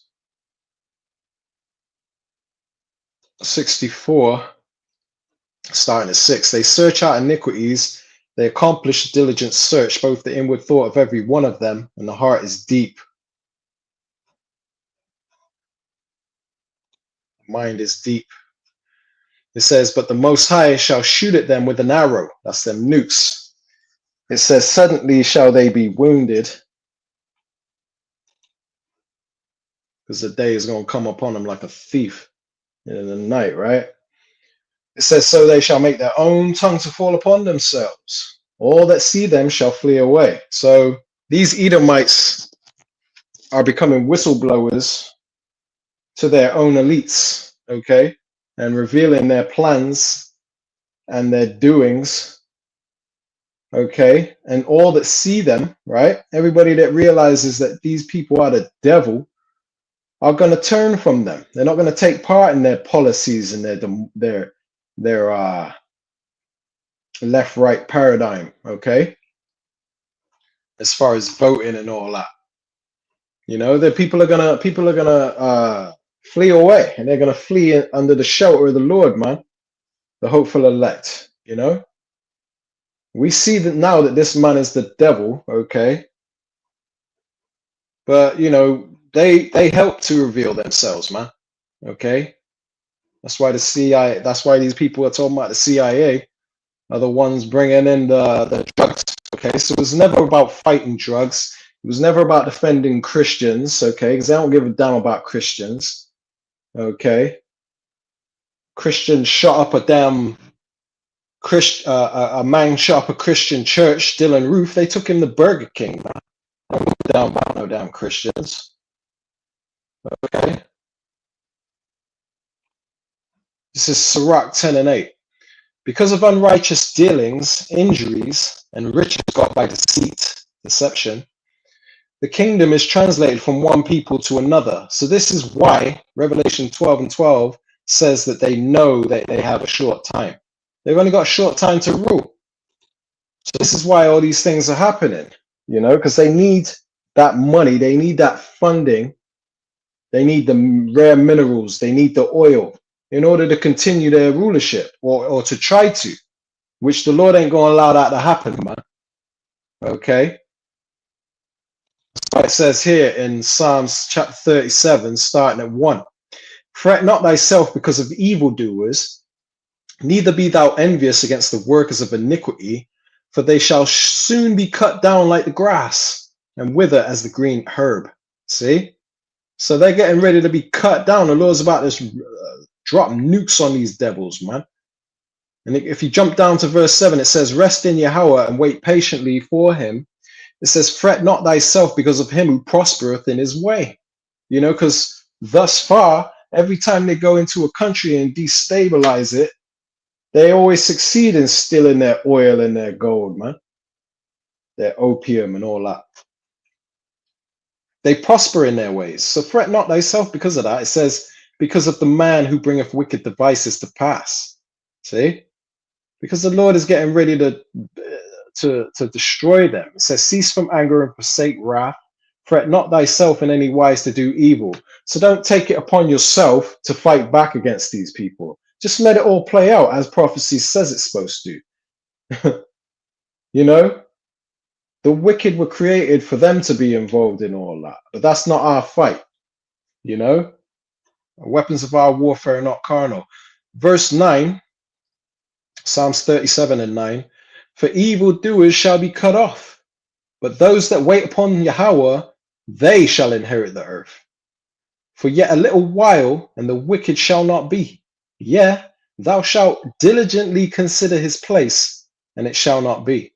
Meaning his place in rulership. You know? He's going to fall from heaven. He's going to fall from his place, his position. Okay? It says, but the meek shall inherit the earth and shall delight themselves in the abundance of peace. Okay? So don't worry about, you know, the fact that they're prospering and look like they're winning. You know, they always bring their wicked devices to pass and it always seems to go their way. Don't worry about all that because their time is almost up. Okay? Now, I want to show you let's show you this. This is part of the weak saying I am strong because Russia was prophesied to be a guard unto these other nations. Okay. Check this out. So why isn't it mainstream media that Russia just signed this comprehensive treaty with Venezuela to protect Venezuela against the United States influence? Basically, the United States go to war with Venezuela, we go into war with Russia too. Is people paying attention to this? I got the video. Here you go. This is a very appropriate decision, submitted to the State Duma by our president today. And this concerns many aspects, not just the development of comprehensive relations with Venezuela. It's about building a multipolar world. This is an opportunity for Venezuela to develop as a sovereign state, and for the people of Venezuela to plan their own future. Please turn on the voting mode.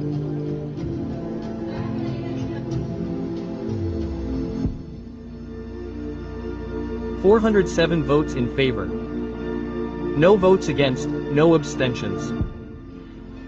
Dear colleagues, congratulations. Despite our differing worldviews on building a multipolar world,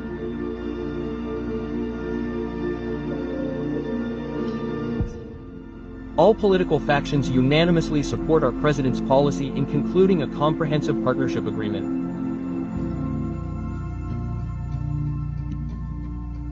In this case, we have ratified the agreement between the Russian Federation and Venezuela on strategic partnership and cooperation. We are working on it. Sergei Alexeyevich, please, the final words are yours. Now you can speak. You have the voting results in hand.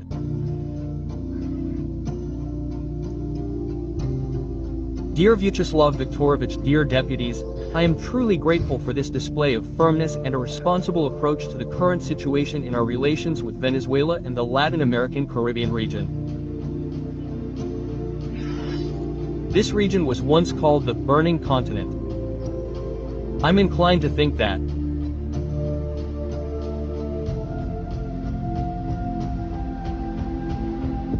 Something may continue to blaze there, but we must do everything possible to ensure that through our solidarity and cooperation with our allies, especially those like the Balkan Republic of Venezuela, we can reliably counter Washington's incendiary plans and hegemonic tendencies.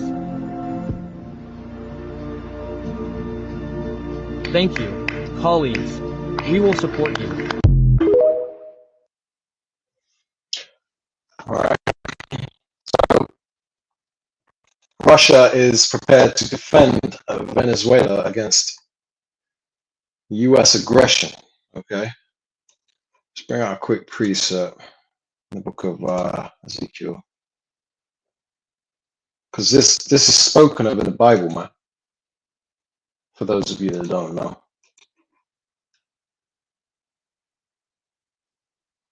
Let's start at verse 3.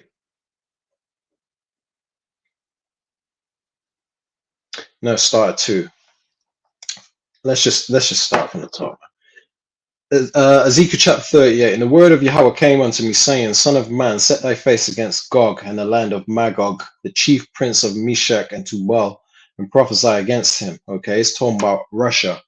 It says, and say, thus saith the Lord power, behold, I am against thee, O Gog, the chief prince of Meshech and Tubal.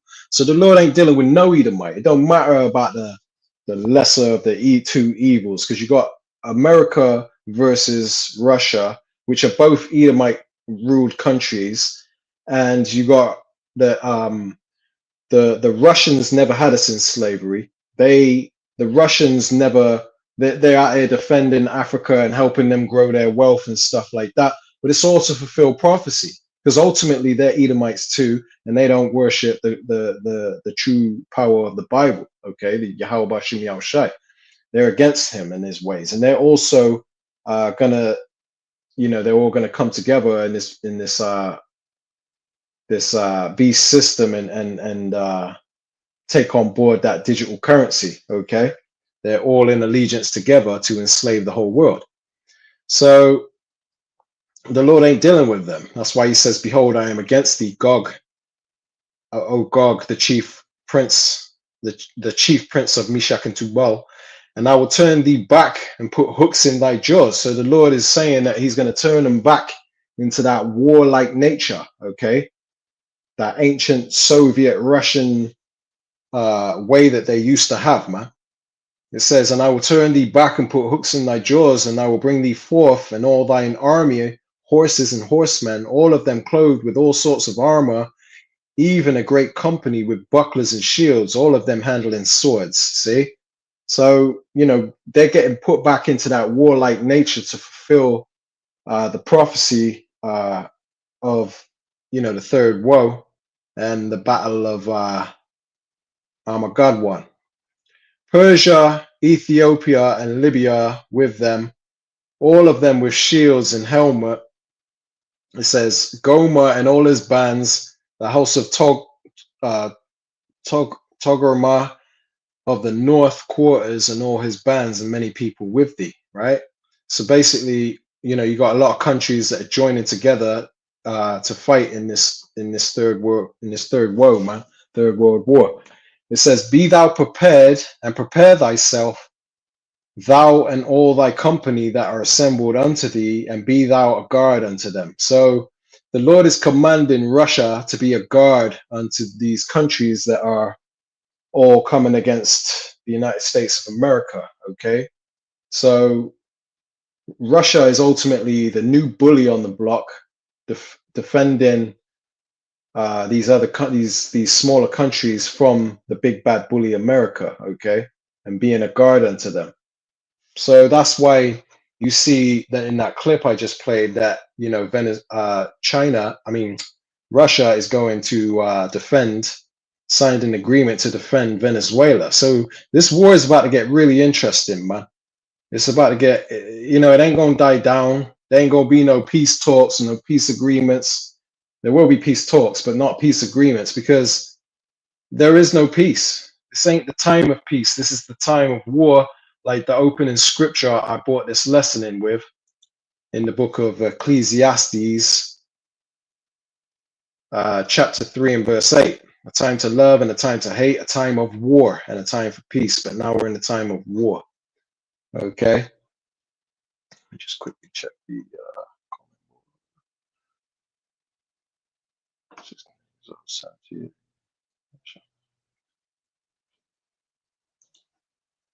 Kana, it's all good.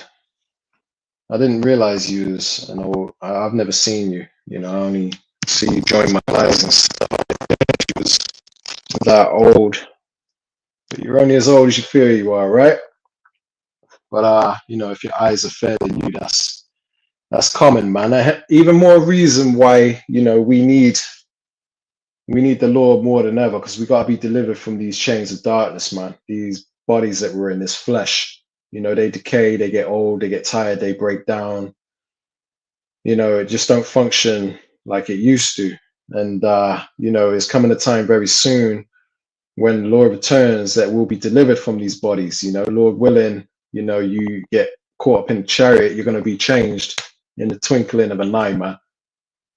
So it's all about enduring to the end. Okay. It's all good, Art. It's all good. Don't even worry about it. Don't even sweat it. I know what you're talking about. Now, let me see. I want to bring out, I think I got like one or two more clips. Yeah, I want to bring this out because they're talking about Trump is deploying troops to all 50 states. He's raising up an army to all 50 states, which is also going to fulfill a lot of prophecy, man, as well as civil war, okay? Because civil war is right now being devised in the United States. Check this out. The Pentagon has confirmed that 23,000 soldiers are being prepared to be trained in riot control and crowd control so they can be part of a quick reaction force to be deployed in all 50 states of the United States of America, including territories like, you know, Puerto Rico and Guam and all that shit.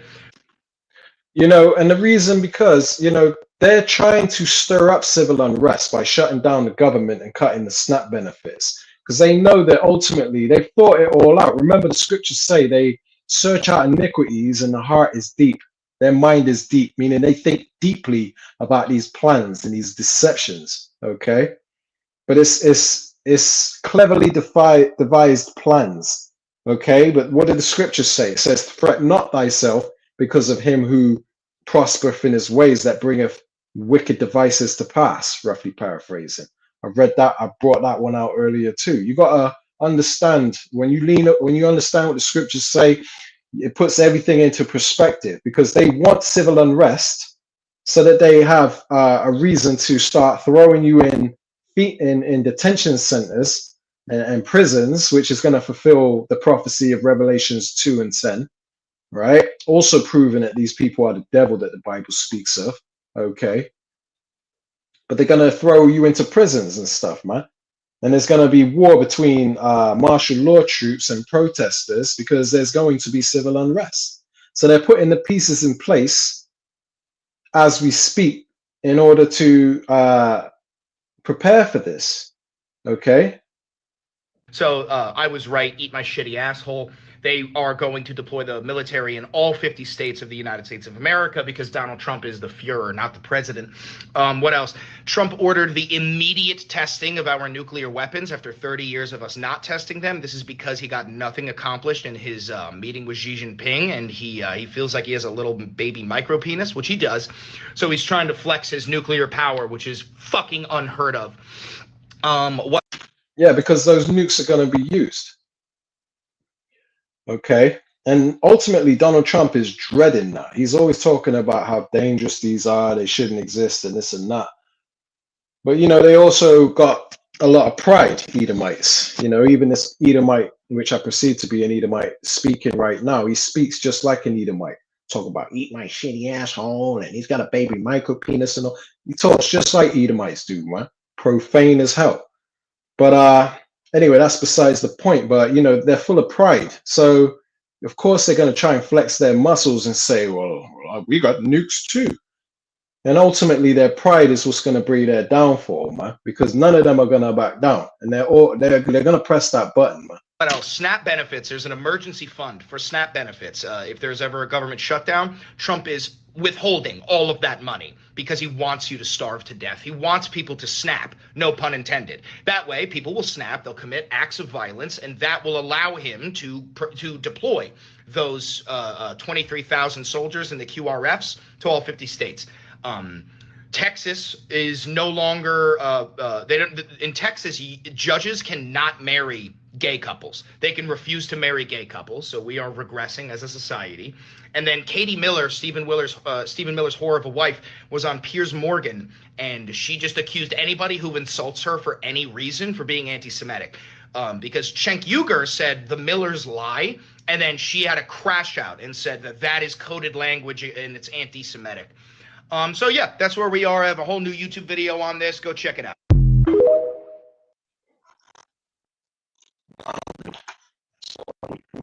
Esau. You know, they make their tongue fall upon themselves, man. And when you see them for who they are, you know, Lord willing, you'll flee away too. Realize that this man is the damn devil, right? But check this one out, because this goes hand in hand with what he was talking about, how they're deploying, you know, troops to all 50 states to battle civil unrest that they know is coming. Because you got to understand, the serpent is more subtle than any beast of the field, okay? And he's also a cunning hunter. They think deep, they think ahead, and wiser than Daniel, you know, the scriptures speak about. All right, ladies and gentlemen, I have an exclusive, meaning I am the source. You know those memes of like, source? I am the source. So this was handed to me by a federal government, let's just say insider who wishes to remain anonymous. I broke the story earlier this week, and I have been on some mainstream media talking about this report, but this is an exclusive. The Trump administration is set to create the nation's first ever National Guard response force and is going to begin training troops for nationwide civil unrest, with some of the troops specialized in chemical, biological, radiological, and nuclear scenarios. The troops must be operational and be ready to be deployed to major cities across the nation no later than April 1st, 2026. Yeah, 2026 is going to be a heavy year, man. Okay. Now, we say every year that the next year is going to be crazy. And, you know, it is. But it just keeps getting worse. You know, things keep getting worse and worse, man. So 2026, you thought 2025 was something. Wait till you see 2026, man. You know, I believe that's the year it's all going to kick off. Jacob's trouble is going to be on and popping for real. But that's just me speaking as a man. But, you know, it's all coming together, man. Because, you know, although there's going to be civil unrest and they're preparing for that, that's going to bring about civil war. Okay. Which is also part of the wars and rumors of wars that was prophesied in the book of Matthew, chapter 24 and 6. Anyway, let me go ahead and play a little bit more, and we'll close it out. Per memo, or per the memo that was handed to me. This is not classified information, by the way, and also I just want to set the record really clear. I'm not trying to fearmonger. This is what was handed to me, and I did the best of my ability to just say exactly what was on it. If you guys want to read the full report, you can see it on my Substack. You can enlarge, you can screenshot, you can read for yourself, and so on.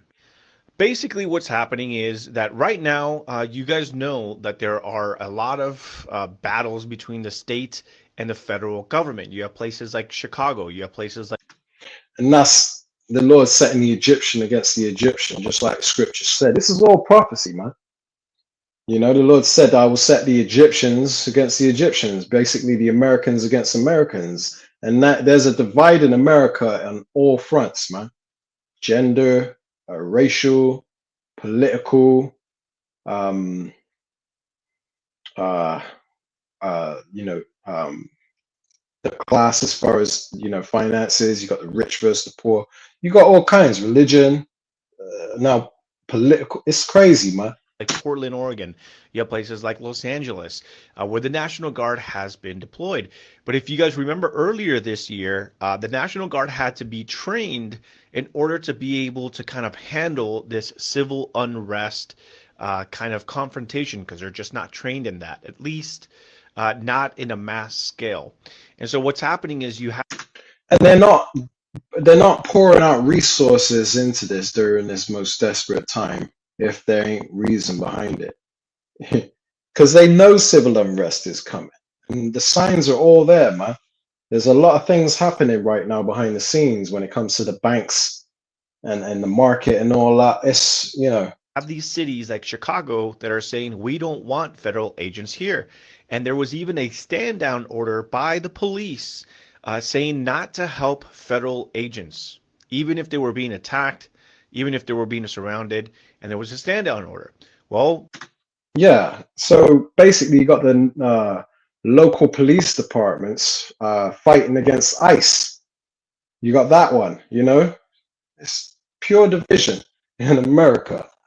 Let's bring that out, actually. No, actually, I'll play a little bit more, and then we'll bring it out. Now Donald Trump is saying, well, if that's the case, then we need to start training troops in every single state. This is happening in all 50 states and U.S. territories. There must be a unit of about 500 that are going to be trained for civil unrest nationwide. The goal is that should the need arise, that they're able to deploy these 500 troops immediately within these cities. Now, obviously, people's imagination has ran wild with what this means, especially giving a date of April 1st, 2026, an election year. But again, you guys can read it and decide for yourselves. So that's the end of that. Right. Let's bring out one more preset and then we'll close it out. Because we are in a time of war. No, not peace. War. War. Okay. And a lot of people are going to die in this war. And they're trying to draft you. They're trying to draft you in England, all over the world, really, but in America, they're planning on drafting your children into this war, preferably the boys, and they're going to die in that war because the scriptures say so. That's why Isaiah 4:1 is going to come to pass, because there's going to be a lack of men. The Lord going to make a man more precious than fine gold, and not just any man, the Israelite man, because I mean the elect of the nation of Israel, because they're going to be protected from on high. We ain't going to be we ain't trained in how to survive like Rambo in the woods, okay? But the Lord is going to protect us through divine intervention. Lord willing, I be a part of that. But that's why a man of the Lord is going to be precious as fine gold, because for one, there's going to be few men out there. And for two, the men that are left over that aren't a part, that aren't, a part of the elect, they're going to be dirtbags. You really think they're going to be wanting to protect a woman? They're going to be taking all they can from her. So we're going to be the ones that have good intentions. We ain't going to be out here joining in the wickedness that these people do, okay? Because we live by faith, and we understand, that, joining in with the evil that these people are going to get up to during that time, taking advantage of vulnerable women. We ain't going to be taking part of that because we fear the Lord, man. So that's what's going to make us precious than fine gold. This is Isaiah 19, verse 2. And I will set the Egyptians, which is the Americans, and I will set the Egyptians against the Egyptians, and they shall fight every one against his brother and every one against his neighbor, city against city. There's going to be a civil war in America, man. It says, and the spirit of Egypt shall fail in the midst thereof. That's America, because they're desperate to make America great again, and that ain't happening, okay? The spirit of Egypt has failed. It says, and I will destroy the counsel thereof, It says, and they shall seek to the idols and to the charmers and to them that have familiar spirits and to the wizards, their horoscopes, their the palm readers, the ones that have the tarot cards, they're going to seek their religions, you know, Allah, they're going to seek Jesus, all of that. Okay. They're going to go everywhere they can for help. They're even going to seek these celebrities, their idols, right, for advice and help. And celebrities are just dumb, most of them. It says, Isaiah 19:4, and the Egyptians will I give over into the hand of a cruel Lord, and that's Donald Trump. So the Lord has basically set Donald Trump in office to get it popping, okay, and to be cruel. Since he's been in office, you've got the formation of ICE, which are merciless. You can have a newborn baby or a toddler in the back seat of the car. They'll bash the window open, drag the parents out in front of the child screaming. It's just frantic because these people are the lords of terror, man, the ultimate terrorists of the earth, these Edomites. And they don't give a damn about the ancient gray hairs of the age or the young or the cripple. They have no compassion and they show no mercy. Therefore, the Lord is not going to have mercy on them. Okay, Lord willing, I might do a little lesson on that one day because that's, you know, there's a few good precepts, you know, that go into that. Let me continue. Isaiah 19:4, and the Egyptians, the Americans, will I give over into the hands of a cruel Lord, and a fierce king shall rule over them. So the cruel Lord is the fierce king. And Donald Trump is ruling over you right now, and he's trying to set it up to where he never leaves office. You remember the first time he was in office, and they had to damn near drag his ass out. They were trying to impeach him and everything, and he was not leaving. He was like, I ain't leaving. I ain't effing leaving, man. I'm here to stay, he said. And he's doing the same now. He's trying to overthrow the Constitution and all sorts of things, man. This man's on a warpath. You know, because he's the puppet for the elites to get it popping. They call him the chosen one. They say he's Cyrus the Great or something like that. The fierce king shall rule over them, saith the Lord, Yahweh of hosts, which means armies. All right. So I'm going to leave it there, I think. I don't think I've got any more clips. There is this one here, which, you know, you got another person's perspective on the fact that it's not a Christian genocide in that country, in Nigeria. It's just an excuse for them to, you know, go in there and try to seize their oil. And then you got this one here. She brings out some good points, the same girl that I brought out earlier, but this one's about 6 minutes and 19 seconds long, and it's just no point in really playing. The point is made, man. I ain't trying to be a dead horse, all right? So I'm gonna close it out there, right? And Lord willing that you was edified by this lesson, and you understand that this leopard ain't changing his spots. His rust has not been altogether wiped away. This man is still wicked, and a clean thing can't come out of something that's unclean, the scriptures say.